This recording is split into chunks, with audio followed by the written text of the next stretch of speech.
নমস্কার বন্ধুরা, food divine বাংলাতে তোমাদের সকলকে অনেক অনেক স্বাগত জানিয়ে আজকের রেসিপিটা আমি শুরু করছি। আজকে আমি তোমাদের সাথে করলা আর ডিম দিয়ে খুবই টেস্টি একটা মজাদার নাস্তা রেসিপি শেয়ার করব। এভাবে তোমরা একবার বাড়িতে বানিয়ে দেখো, আশা করছি ভালো লাগবে। এখানে আমি 150 গ্রাম করলাকে একদম পাতলা স্লাইস করে কেটে নিয়েছি।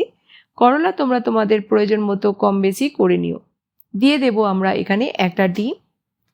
একটা মিডিয়াম সাইজের পেঁয়াজকে পাতলা স্লাইস করে কেটে দিয়ে দিলাম। দেব এখানে দুটো কাঁচা লঙ্কা ছোট ছোট টুকরো করে কেটে। হাফ চামচ দেব এখানে গোলমরিচের গুঁড়ো। হাফ চামচ দিলাম এখানে ভাজা জিরার গুঁড়ো। হাফ চামচ ধনিয়া পাউডার। লবণ দেব স্বাদ মতো।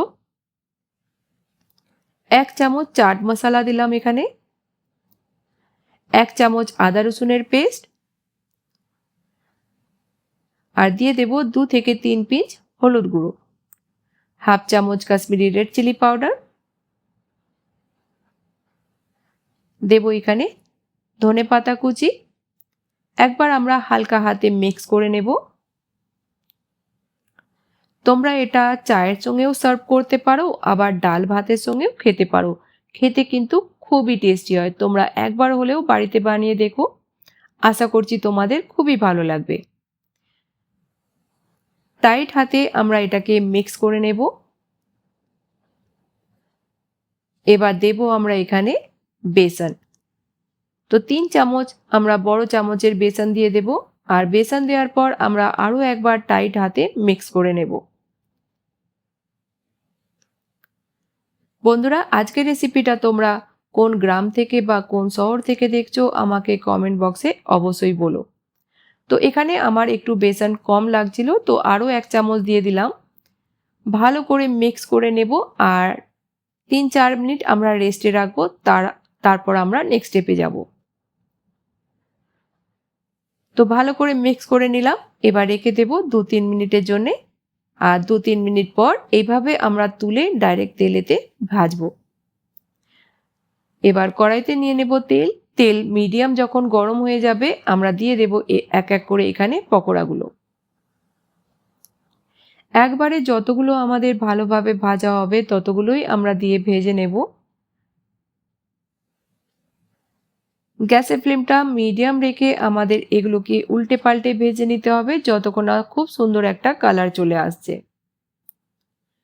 বন্ধুরা, আমার চ্যানেলে যদি তোমরা নতুন হয়ে থাকো তো প্লিজ সাবস্ক্রাইব করে নিয়ে আমার পাশে থেকো। আর রেসিপিটা ভালো লাগলে বন্ধুদের সাথেও বেশি বেশি করে শেয়ার করো। 2 মিনিট পর সব পকোড়াগুলোকে আমরা উল্টে দেব। আর অন্যদিকেও আমরা ভেজে নেব 1.5 থেকে 2 মিনিটের জন্যে।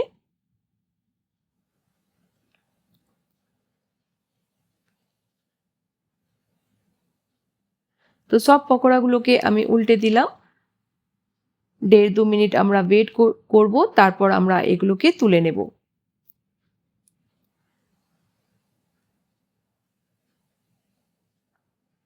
আর দেখতেই পাচ্ছ এখানে যত সাইজের আমরা পকোড়াগুলো দিয়েছিলাম যখন ভাজা হয়ে গেছে সাইজে কিন্তু অনেকটাই বেড়ে গেছে।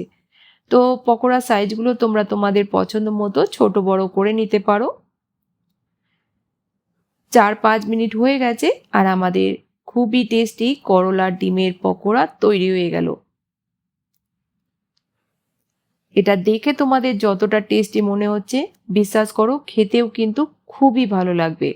তোমরা যারা করলা খেতে পছন্দ করো একবার হলেও এই রেসিপিটা ট্রাই করতে পারো। তো এইভাবেই বাকিগুলো আমি ভেজে নেব। তো বন্ধুরা, রেসিপিটা বাড়িতে বানাও, খাও, তারপরে বলো তোমাদের কেমন লাগলো। ভালো লাগলে অবশ্যই চ্যানেলটিকে সাবস্ক্রাইব করে নিয়ে আমার পাশে থেকো। তো নতুন কোনো রেসিপির সঙ্গে আবার দেখা হবে। ততক্ষণ ভালো থেকো, সুস্থ থেকো।